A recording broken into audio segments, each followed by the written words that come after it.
Good evening, everyone. I'd like to welcome you to the Curriculum and Evaluation meeting tonight, Monday, February 10th at 2025. It is 6:03 p.m. And we'll take attendance. I'm here, Mr. Claffey's here, Ms. Giulio's here, and Here. oh, sorry, Mr. Johnson is also here. And I'd also like to welcome, sorry, I'm a teacher, I'm used to taking attendance. Dr. Andre's here and Assistant Superintendent Pasca's here. And I also would like to welcome Director of Adult Education, Jackie Lesser.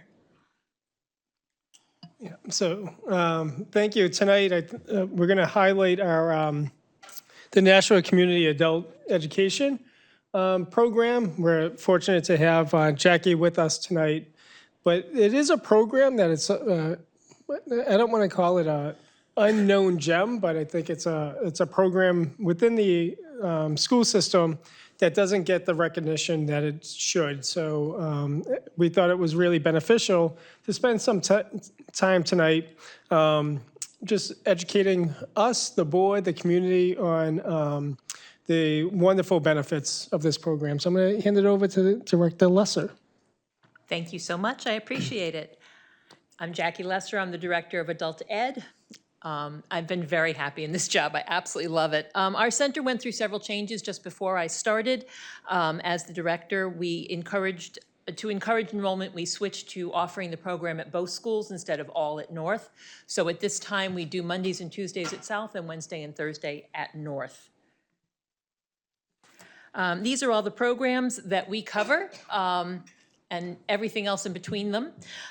Tonight we're going to focus a little bit on our adult diploma program and the recovery programs. These pictures are from our July graduation this past year. We had students finish from both North and South, as well as older learners earning their adult education diploma. The students wear the robe they prefer. They can wear blue, purple, or black. Our next graduation is July 24th at North. I hope you can mark your calendar. Oops, sorry, wrong. There we go. We hear over and over that students come to us because they cannot progress at their job because they don't have a high school diploma, or that regular high school does not work for them. Our goal is to find a creative way to meet our students' needs. Our flexible options meet the needs of learners outside the norms of the traditional school experience. If you review these graphs, which are included, I believe, in your packet, the outliers, the couple of years that were very high were caused by COVID in 2020 and 21. Obviously, 2020, we could barely meet, and in 2021 and 22, we were responding to the large number of students who had fallen behind and needed to catch back up. We ran 2 summer schools in 21, and even in 22, we had a very large group when we went back to 1. The summer school takes a small investment on the district's part, but it has a very high yield because students, when they make up the credits that they've missed, are more likely to graduate on time. They're less likely to be a problem in class and unable to focus because this is boring and I've done it all already. And we know that in the last couple of years, we've been kind of getting more stable in terms of our numbers. We're back to our more normal, about 300 kids a summer. Again, when a dual enrolled student, our under 18 set, makes up a credit either in competency recovery, this is 1 less space needed in the classroom, saving the district both time and money, and the student is more likely to graduate on time. Enrollment is bigger in the spring every year. I think this is because of the awareness of the need to finish a prerequisite if they're taking the first part in the fall and then need to take the second part in the spring. Most students are sophomores and juniors, getting back on track so that they can graduate with their class. Over 1,073 students have enrolled in competency recovery during the school year since the spring of 2018 when we started. The second chart is the number of students completing Plato sections. As you can see, this number is growing exceptionally quickly. This chart is done by calendar year rather than school year, but dual enrolled students use this program, the Plato online learning, to fill in small gaps in credits caused by a variety of issues. We've had several students from high school, if they're out sick for an extended period of time or there's a major discipline issue, they'll pick up a couple of classes here so they don't fall behind. We also find that the adult learners really prefer this program, trying to juggle family and work and trying to attend afternoon classes from 3 to 6 can be a challenge. This gives them unlimited flexibility, and I can tell you from experience grading it, kids are doing it at 4 o'clock in the morning, 3 o'clock in the morning, midnight. It's kind of comical. Overall, since we started using this program, we have had 1,138 sections completed. Just before you go, can you speak just a little bit about the profile of our adult learners? We think of high school students, but we know there are several adults in the program. Just a typical profile. I don't know if that's coming later, we can wait, but I think it's really important to Absolutely. highlight some of the pathways our students go through. We have two groups of learners in the adult ed program. We have the dual enrolled student, which are your high school students currently enrolled in high school. Usually they're trying to catch up or fill in a gap with me.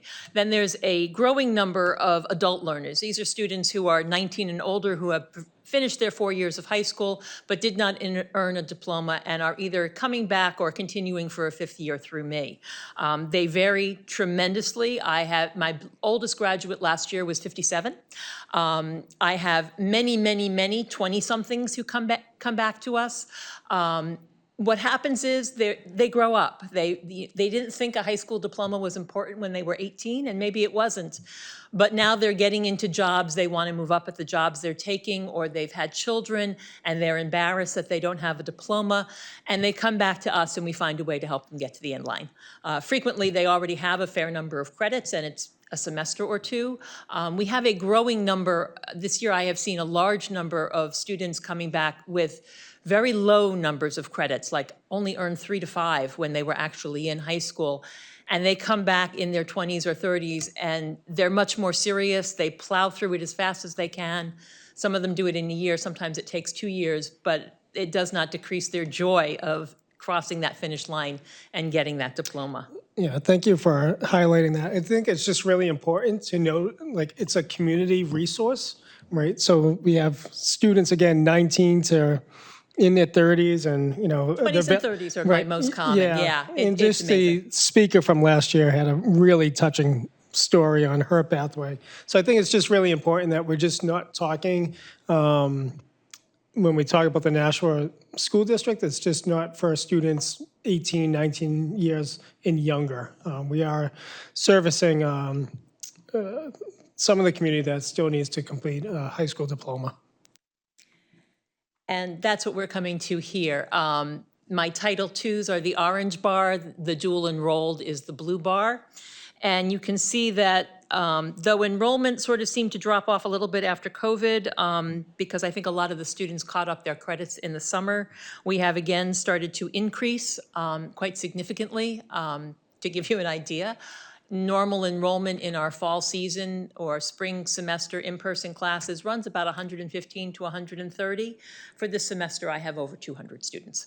Yeah, it's growing by leaps and bounds, and I'll get to why. But this also includes our students who are taking Plato classes, which is the lower graph. Don't go away, please. And as you can see, there's quite a few there as well.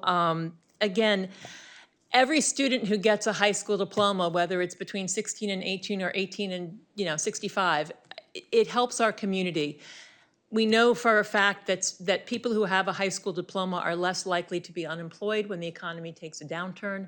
And many of the students who are a little bit older are specifically getting their high school diploma so that they can get enrolled into additional programs. And that's where we're headed here. We serve all ages, but the number of training programs available that only require a high school diploma is growing tremendously according to the Department of Labor, excuse me. And it gives graduates opportunities without the expense of college. And again, dual enrolled students can make up this credit and save time and money to the district, but there's also the greater thing that the more people have high school diplomas, the more likely they are to get into careers rather than jobs, to have tremendous job satisfaction, which changes mental health issues, to be doing something where they feel a valuable member of the community. They can participate in all kinds of different programs. One of my favorite stories from last summer was one of the students, my speaker's brother. So the person who spoke at graduation last year brought her brother, her son, and his girlfriend. All graduated last year. It was pretty cute. But he specifically came to me because he was working as a custodian in a hospital nearby. And they recognized that he was an amazing employee and they wanted to move him up. They wanted to get him into their cohort for LPN. And they could not because he didn't have a high school diploma. So he came to me, we completed that in August, and he was off and running. So that's the kind of stories I spend all day with. My family and friends are kind of laughing at me lately because I keep coming home going, I love my job. But this is the kind of stuff I deal with all the time. One student who completed her classes brought her mother to start working on her diploma. I have a set of young ladies who had been doing terribly in day school. They were failing everything. And I have found it wonderful all year long. I've sent their mother updates. Hey, just so you know, they're doing fabulously. I sent them the report card at the end of the semester with congratulations. They were both honor level students. And as one of them said, I can be successful here. Day school just wasn't working for her. And it doesn't mean day school's not great, it just doesn't work for everybody. And I have a student this month who said she was signing up for classes. Her son is scheduled to graduate in June, should be scheduled to graduate in July. Life got in the way, but it's time to do this. And I hear this over and over and over, like every day at my job, and it's just so much fun. I think it's very important that I am a full-time person this year, and I think that's a large part of our growth because I'm able to meet with the counselors and the principals when they've got a student that they've got to be a little creative with, and I can help find those solutions. The requirements for the adult ed diploma are just slightly different than the day school diploma. They're dictated by the state, and as a result, we are able to do some interesting and creative things to help kids get done. So then we get to this issue. I plan and I'm hoping to grow and increase my programs and to make them a little bit bigger and more noticeable in our community. I'm sure you're all familiar with these logos. You know what they offer, you know what they do. But unfortunately, my program doesn't have that at the moment. These are all the different ways that my program gets referred to. I realize I cover a very eclectic collection of things, but it can be very difficult for people to find us because they don't know what to ask for. So they're not sure, you know, when the switchboard gets them, it's like, well, who are you looking for? So it can be a bit of a problem. And that is why I wanted to come before you today. I really feel that a clear message will make it us easier to find. People think that they can't get diplomas when they can, even if they had a bad experience when they were in high school. I want to work to change the attitude. I want to grow my programs. I selected a phoenix as our animal because that's pretty much what all my people in my program, they've not experienced success, and now they're finding a different way to go, and they're having that sort of rising out of the ashes.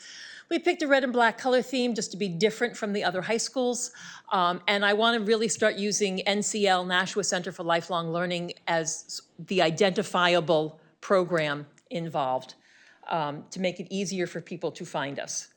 And then our motto is, that's going up all over my offices, is it's never too late to graduate, because people think there is a time limit, and there truly is not. Education never closes its doors, and that I think is one of the best features of our system. Are there any questions I could answer?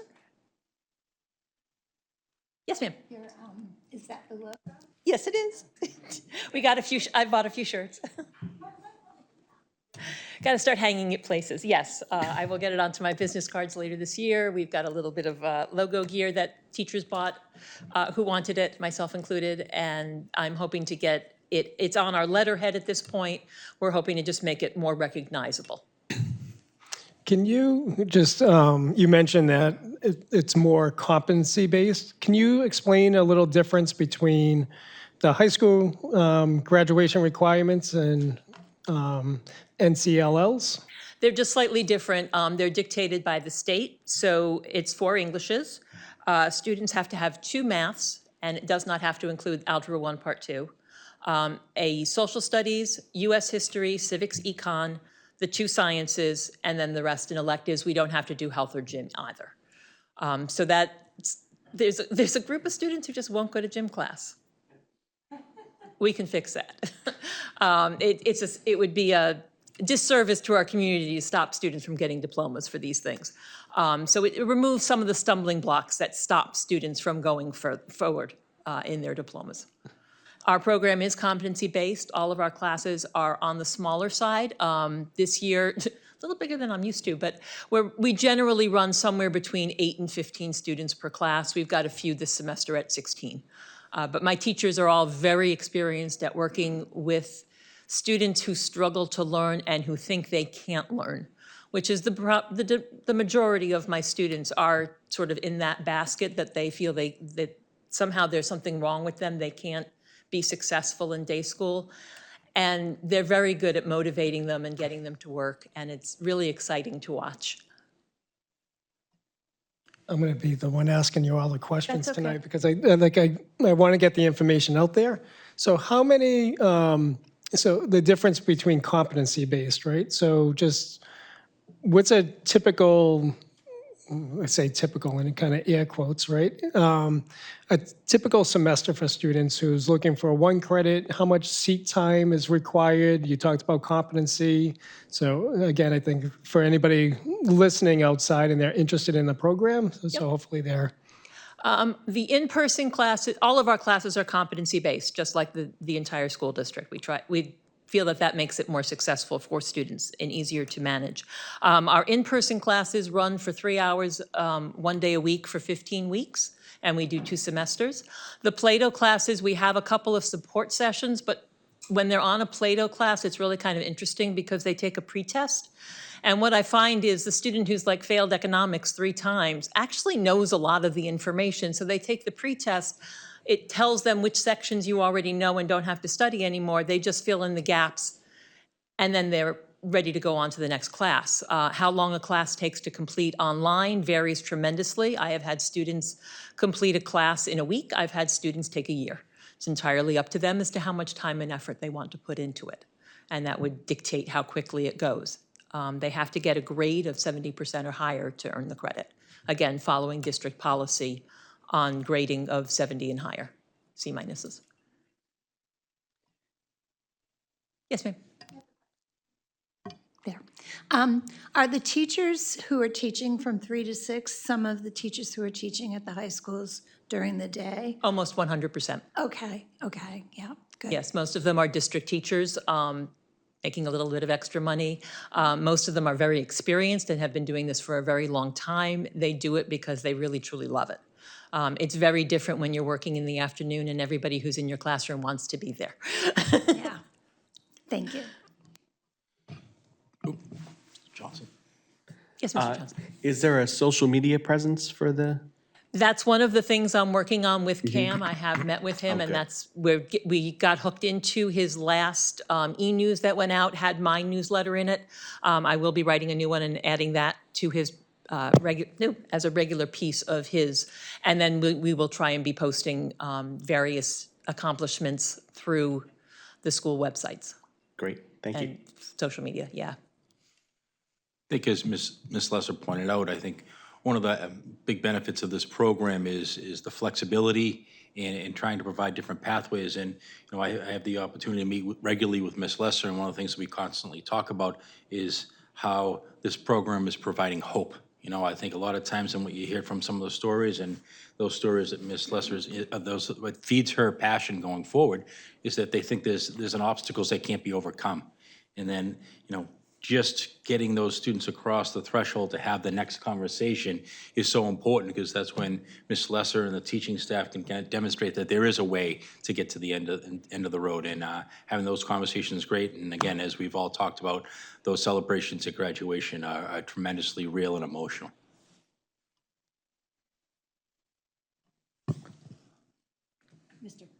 Mr. Claffey? I just wanted to congratulate you. I spoke with, I'd say, a very credible source who said that your program has a great deal to do with our district's graduation rate remaining. Thank you. Nice, well, thank you, because it's what they said. I give you a lot of credit for that. I do find the first year I've worked in adult education almost my entire career in the district, but the first year I was helping to run this program, I could only do it part-time because we weren't able to make the change fast enough. And I have to say, being able to do it full-time, being available, I will come in early to meet with, a guidance counselor and a student, or stay late to run my program, whatever needs to be done in terms of hours. To meet with people. I'm finding being full-time has made a huge difference. I'm having the time to sit down and work with counselors and figure out what all the options are, and to sit down with the vice principals or the principals and try and find the variations that will work for each student. And I have the time for the teacher meetings, which I did not when I was part-time. So I think it's very valuable to have the face of the program be full-time and available to meet with all the people who need to meet with me.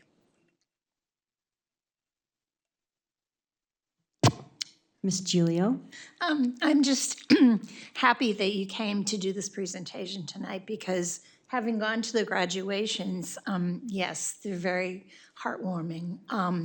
But I really didn't know a whole lot about the program, and now the whole community knows about it. And I think that that's like really important, so thank you. My pleasure. So to that end, so if there was someone in the community who was interested in the program, what's the best way to reach you? I can be reached at 603-966-2420. That's the Adult Education Office for Nashua Center for Lifelong Learning, and we'll set up an appointment and we can figure out where to go from there. I have appointments all the time. I love them. I love meeting with people. You have no idea. It's great. I've had people walk through my door with 0 credits, and we figure out exactly what it's going to take to get to graduation, and they leave so happy. And you're right, it is a culture of hope that goes through summer school. That's the thread through all my programs, is that, yeah, we can do this. You're ready, we can do it. And that's great.